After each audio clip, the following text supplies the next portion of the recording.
Confio no poder de Deus em mim, e o Cristo em minha vida é motivo de glória.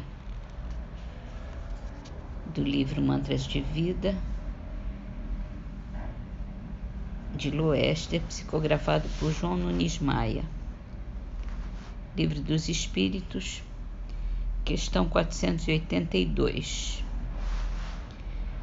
Como é que acontece de se estender subitamente a toda uma população o estado anormal dos convulsionários e dos que sofrem de crises nervosas? Efeito de simpatia. As disposições morais se comunicam muito facilmente em certos casos. Os efeitos magnéticos não são tão estranhos que não se compreenda isso, e a parte que alguns espíritos naturalmente tomam no fato por simpatia com os que os provocam.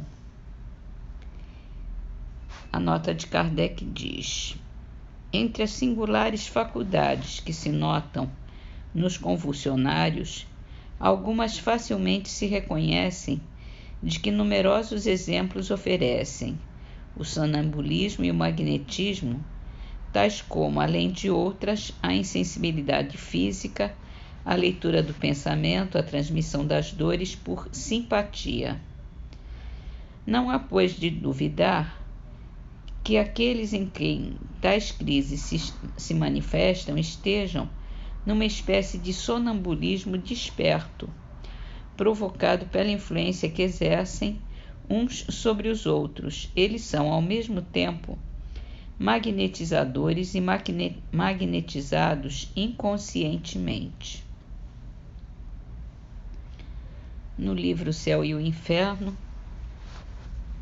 falando ainda sobre os anjos, a visão espírita dos anjos, os anjos segundo o Espiritismo. Que haja seres dotados de todas as qualidades atribuídas aos anjos, não se pode duvidar.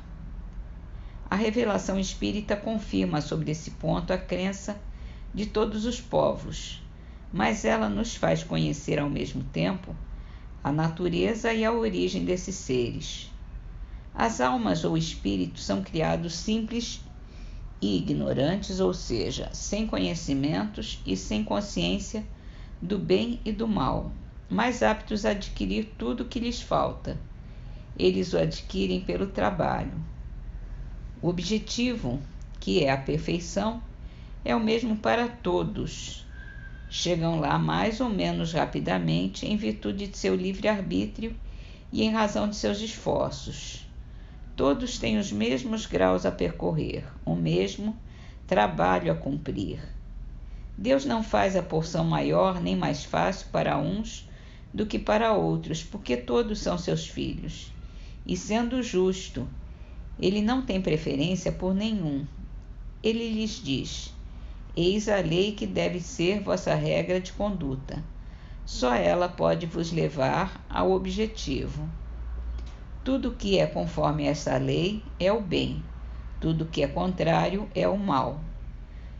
Sois livres para observá-la ou infringi-la, e sereis assim os árbitros de vosso próprio destino. Deus, portanto, não criou o mal, mas todas as suas leis são para o bem. É o próprio homem que cria o mal, infringindo as leis de Deus. Se as observasse escrupulosamente, nunca se afastaria do bom caminho. Mas a alma, nas primeiras fases de sua existência, assim como a criança, carece de experiência, e é por isso que é falível. Deus não lhe dá a experiência, mas dá-lhe os meios de adquiri-la. Cada passo errado no caminho do mal é para ela um atraso. Ela sofre as consequências e aprende à sua custa o que deve evitar. É assim que, pouco a pouco, se desenvolve, se aperfeiçoa e avança na hierarquia espiritual até que tenha chegado ao estado de espírito puro ou de anjo. Os anjos são, assim, as almas dos homens chegadas ao grau de perfeição que comporta a criatura. e gozando da plenitude da felicidade prometida.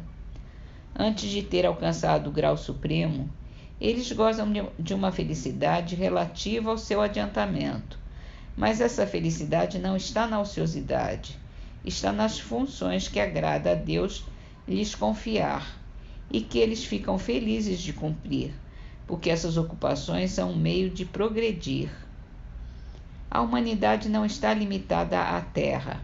Ela ocupa os inúmeros mundos que circulam no espaço. Ocupou aqueles que desapareceram e ocupará os que se formarão. Deus criou por toda a eternidade e cria incessantemente.